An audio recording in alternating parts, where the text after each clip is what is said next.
¿Qué tal? Sean bienvenidos de nuevo a un anecdotario de Edras. Tengo otra anécdota nueva que contar. Bueno, realmente no he contado ninguna, es la primera que voy a contar. Pero para mí es importante. Quizá le puedas encontrar algún aprendizaje a esta anécdota. Quizás no, y quizás te dé risa. O quizás simplemente te aburra. De cualquier manera, si lo ves, disfrútalo. ¿Vale? Guiño, guiño. Y bueno, así como dice el título, sí, me salí de mi casa a los 18 años. Para algunas personas, salirse de su casa a los 18 años, pues dices, ya es mayor de edad. Sí, es verdad. Hay gente que se sale desde más pequeño. Cuando uno voltea a ver los problemas de las demás personas que han salido desde más temprano, de más temprana edad, pues los tuyos son insignificantes al lado del de ellos. Y así, siempre que tú pienses que a ti te va mal, voltea a ver a los demás para que te des cuenta de cómo les va a los demás. Entonces agradecerás un poco de cómo te está yendo a ti. Sin más, esta historia, bueno, o esta anécdota, comienza porque había cuatro razones principales por las que yo estaba así, con la necesidad de irme de casa. Uno, yo tenía, yo tenía un tipo de depresión, no quería hacer nada, estaba embarado. Me ha pasado varias ocasiones, pero esa fue la primera vez que uno se siente triste.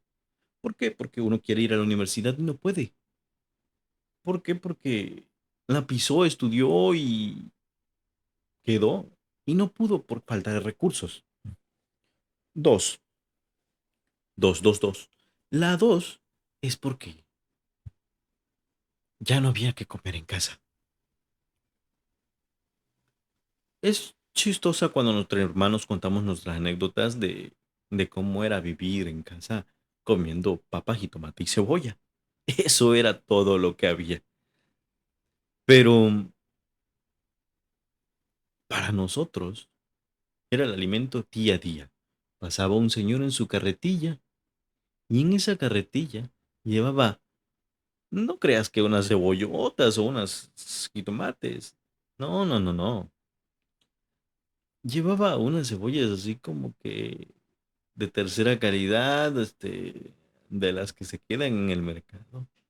Y esas nos tocaban a nosotros comer. Y bendecidos porque había algo que comer en casa. Eso sí, había que comer en casa. Ah, a veces los domingos o sábados había pollo. Había pollo, teníamos una televisión sin sonido, que solo tenía unos canales y era análoga. Y aún así éramos felices. ¿Por qué? Porque estábamos unidos. No estoy romantizando la pobreza, simplemente estoy explicando que a veces uno ve la felicidad cuando voltea hacia atrás y ve que lo que era antes te ha hecho lo que eres ahora, bueno o malo. Eso es indiferente. Recuerdo esos días. No había para dulces, no había para unos chetos, unos chicharrines, a lo mejor había para unos... Allá en Tapachula le dicen mm, nuegados. Son como unas bolitas de masa con azúcar rosa que te comes y vienen calentitos. Eso, pasaba un señor como de ciento y algo años, yo creo, porque a duras penas daba el pasito y pasaba toda la colonia y le comprabas. Cuando había 10 pesos para comprarle, era para lo que alcanzaba como dulces. Y le compramos y nos repartíamos. A lo mucho eran 10 nuegados, yo creo. Y nos tocaban de tres y uno, pues, si ponía vivo, le tocaba más. Le tocaba más entre mis hermanos. Había un hermano que siempre estaba intermitente, era Eric. Él siempre estaba... Había un hermano que siempre estaba intermitente. De vez en cuando estaba, de vez en cuando se iba, pero el día que yo me decidí ir, ese día él estaba ahí. Yo me paré frente a mi papá y le dije que me quería ir. Pero para esto no te he contado las otras dos razones. La otra razón era que yo me había enamorado. Es un joven de 18 años, o sea, no has vivido nada y aún así te traes a enamorarte. Y peor, te enamoras de alguien que es más grande que tú, te lleva años de carrera en la ruta del amor. Muy mal. Y una cuarta razón fue una que destruyó lo que yo tenía como concepto de familia, o lo que creía que era una familia de papá, mamá e hijos. Quizá en otro tiempo te cuente esa historia, ya que tenga más confianza con ustedes. Realmente yo me siento así como que temeroso de contar cosas, y no porque sean malas, sino porque no estoy acostumbrado a ver una cámara y platicar de esto. Pero, de todos modos, escúchame. Esas eran las cuatro razones muy importantes que me han regido en ese viaje.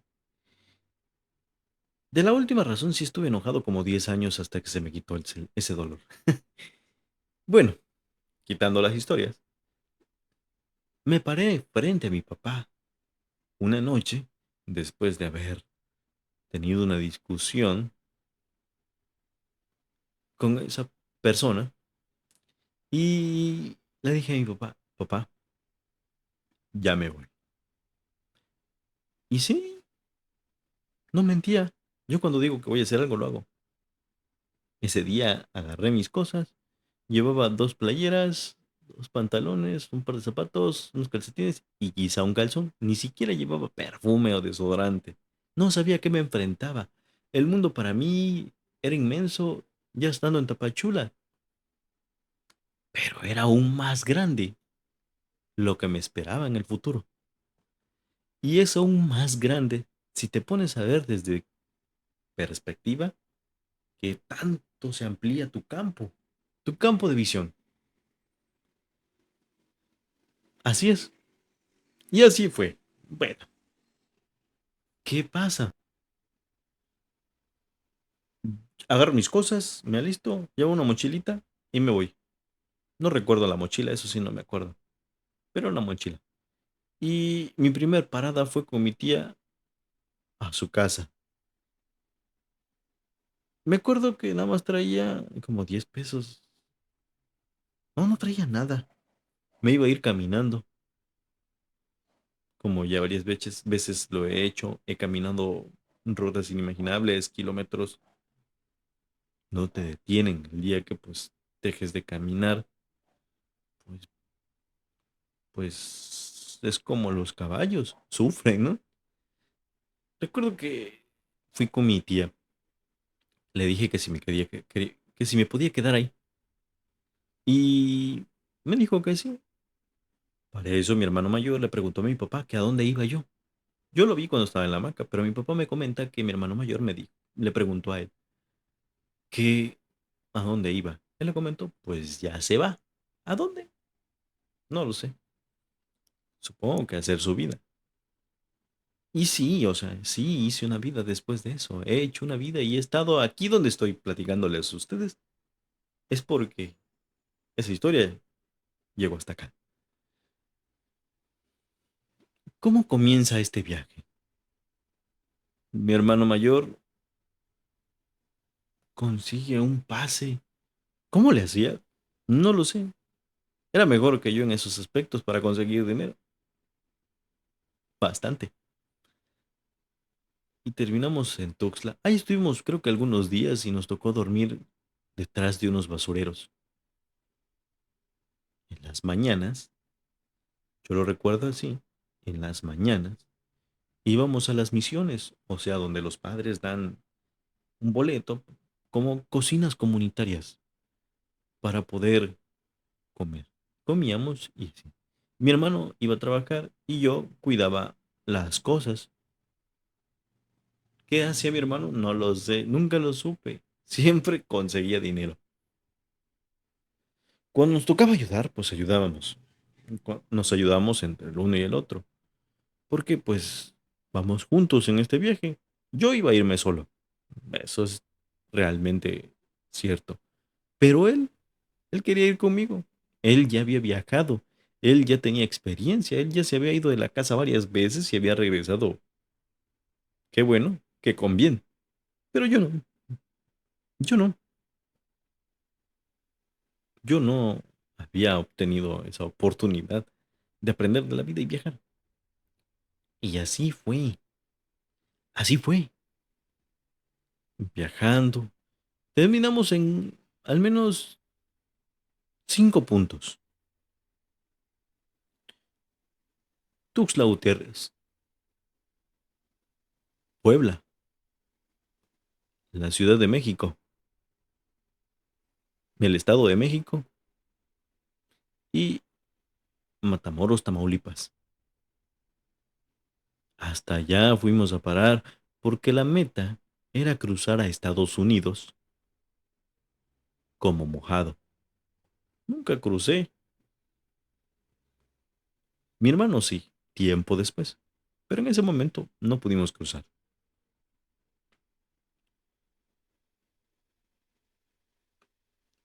Cuando agarras tus cosas y decides emprender un viaje, no sabes qué te espera. No sabes qué te va a esperar. ¿A dónde vas a parar? ¿A dónde vas a llegar? Solo sabes que tienes que llegar. Y no sabes cuándo estás en el lugar, simplemente lo sabes. Esta anécdota tiene más partes, ¿no? De cómo terminamos en Puebla, pero les voy a resumir estas partes. Conseguimos dinero para un boleto hacia Puebla y no era hacia Puebla exactamente, era para la Ciudad de México, pero cuando íbamos en el camino nos cambiaron el viaje hacia Puebla. Y de ahí terminamos en la Ciudad de México. En la Ciudad de México conocimos a unas personas muy amables. Debo reconocer que fueron y estoy totalmente agradecido con ellos porque me ayudaron bastante.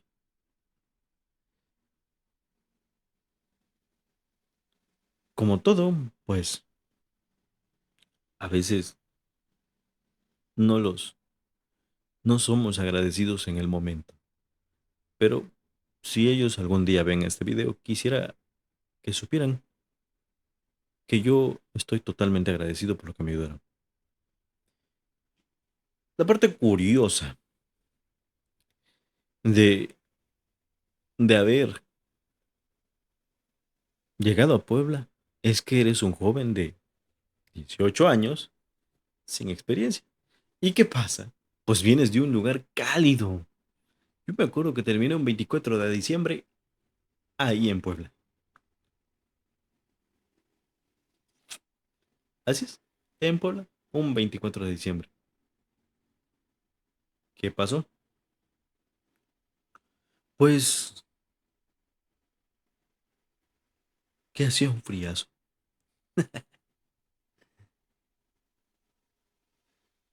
Hacía un frío insoportable. Y yo sin chamarra. Venías como el costeño, dirían por ahí. Y con el tremendo frío que hacía en Puebla no lo soportábamos. Hasta el día siguiente que amaneció. Tuvimos que dormir en la terminal para evitar el frío porque no teníamos dinero para pagar un hotel o cosas así. No, no, no. Ah,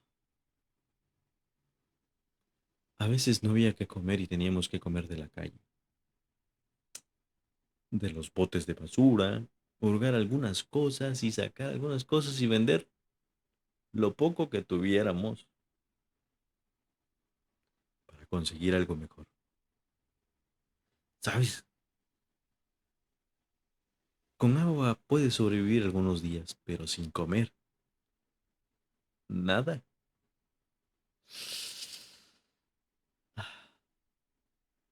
La gente que no come de verdad esa gente que no ha comido o probado un bocado en días. Mis respetos. No es fácil. No es fácil en lo absoluto. Imagínate. El estómago duele horrible. No es un vacío lo que tienes ahí. Es a ti mismo comiéndote por dentro. Qué dolor. Pero sí, por eso, para mitigar a veces los dolores, tienes que comer de la basura. Si hay algo bueno, si no hay nada bueno, mejor no te arriesgas. No sabes qué te puede dar. Conocí palabras, una palabra curiosa que conocí en Puebla fue mandil. ¿Y qué le dicen mandil? Dice yo. Dice, no, pues si quieres, fuimos, terminamos como en un bar. ¿Por qué? No, pues por azares del destino, supongo. Pero lo chistoso de eso es que no es que el bar estuviera dentro, es que el bar estaba como una barra por fuera, en la parte de afuera de ese lugar. Estaba cerca de la Capu. Ya no lo he visto. Antes no estaba ese puente de Puebla. Ahí había otra cosa, había otras cosas. Y recuerdo, recuerdo que en ese bar nos dicen, ¿no quiere una? No habíamos comido en días y mi hermano preguntó si le podían regalar un vaso con agua o algo así. Nos dieron algo. No recuerdo qué era. No sé si una semita o algo así. Y nos preguntaron si queríamos un mandil. Yo dije, ¿con un mandil? Pues ¿para qué quieres un mandil si el mandil se usa para la cocina, ¿no? Pues, a menos que nos vayan a poner a lavar trastes, ¿no? Pues no, resulta que un mandil es una señorita que se sienta en tus piernas y platica contigo y le invitas una copa. Yo sorprendido. Muchas palabras que conocí por ahí. Otra palabra curiosa es mole de olla. Cuando uno va a la Ciudad de México, uno cree que mole de olla es un mole en una olla de barro y no, resulta que es un caldo de res, un puchero. Quitando eso, continúo con la historia. Pues resulta que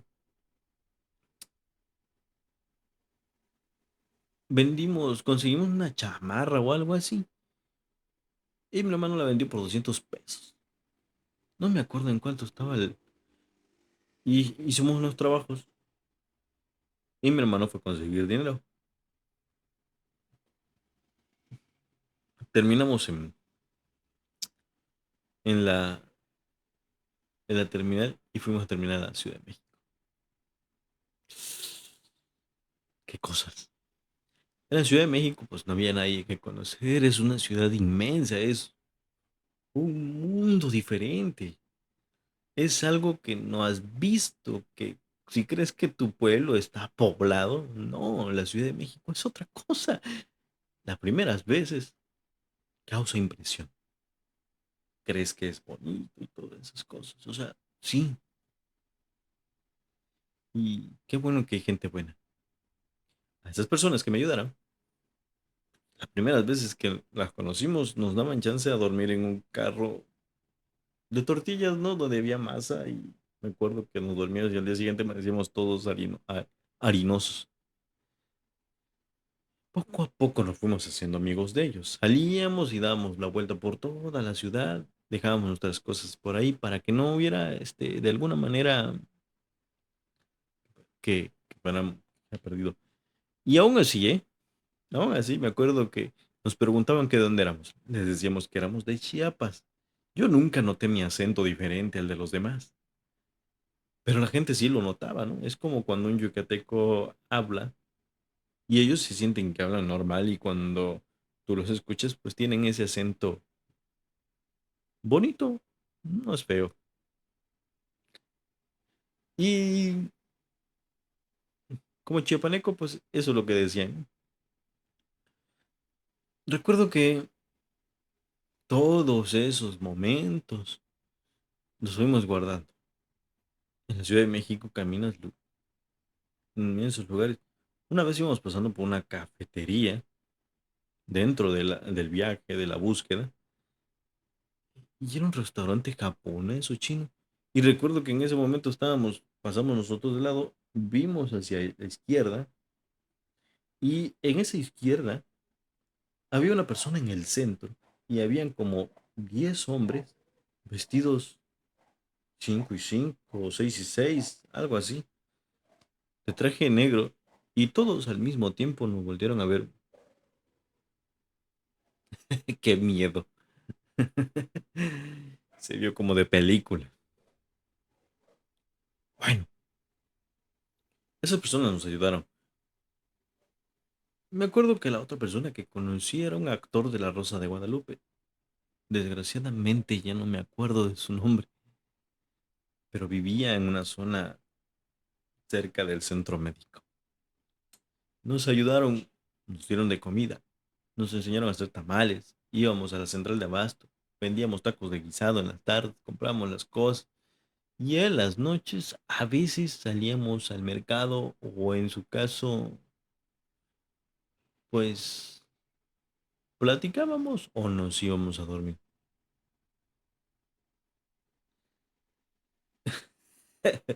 De ahí, mi hermano consiguió una casa con una señora que era familiar de ellos, que les dijo que nos podíamos ir a vivir a un pueblo, a un fraccionamiento de, de Ixtapaluca. Sí lo recuerdo bien. Ahí estuvimos un tiempo y fue cuando nos dieron el visto bueno, ¿no? Para irnos a Matamoros.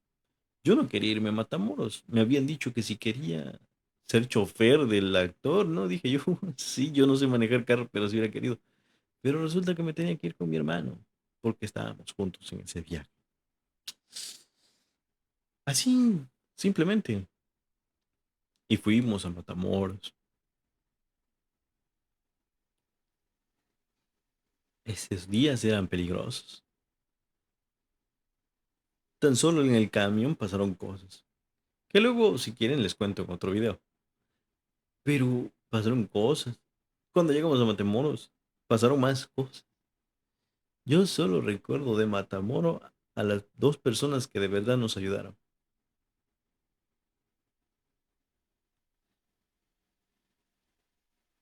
Sí,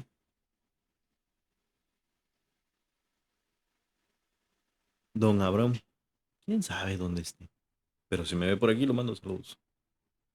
Y su esposa y sus hijos. También me enseñaron a hacer paletas de manzana con cubierta de tamarindo y chamoy. Y también me enseñaron a hacer paletas con chocolate y chispas de colores. Vendiendo en lugares sumamente peligrosos. Pero bueno, infinidad de cosas que aprendes. Es verdad que no crucé Estados Unidos, pero el viaje mero fue de puro aprendizaje. Yo dejaría de aprendizaje esto. Uno, el mundo no es lo que tú crees. Ve y conócelo. Dos, en el camino siempre hay personas buenas y malas. Ten cuidado. Número tres, ay, por favor, si puedes juntar, junta para no salirte de tu casa sin un solo peso. Porque de verdad, es difícil, es difícil. Independizarse es difícil, salir de tu casa es difícil. Y creo que un bonus extra yo creo que sería que todo lo que hayas aprendido en ese viaje, de verdad, hazlo parte de tu vida. Aprende de ello, ¿sí? Am, aprende y ponlo en práctica lo bueno que hayas aprendido. Lo malo, por favor, deséchalo. Lo bueno. y trata de que en ese viaje hay personas que te vas a encontrar también viajando. Te las vas a encontrar una y otra vez quizá. Si la puedes ayudar, ayúdala. Si no la puedes ayudar, no le estorbes en su camino. Y así termina esta anécdota del día de hoy. Créanme, es muy larga. Es más larga, pero no puedo ser tan específico porque pues el video duraría mucho más. Y pues para no cansarlos, ¿verdad? Yo espero que hayan disfrutado mi anécdota. Tengo muchas más y poco a poco las iré sacando para que ustedes también la vayan disfrutando. Si ustedes también tienen anécdotas así de importantes, háganmelo saber en los comentarios. Nos vemos. Hasta la próxima.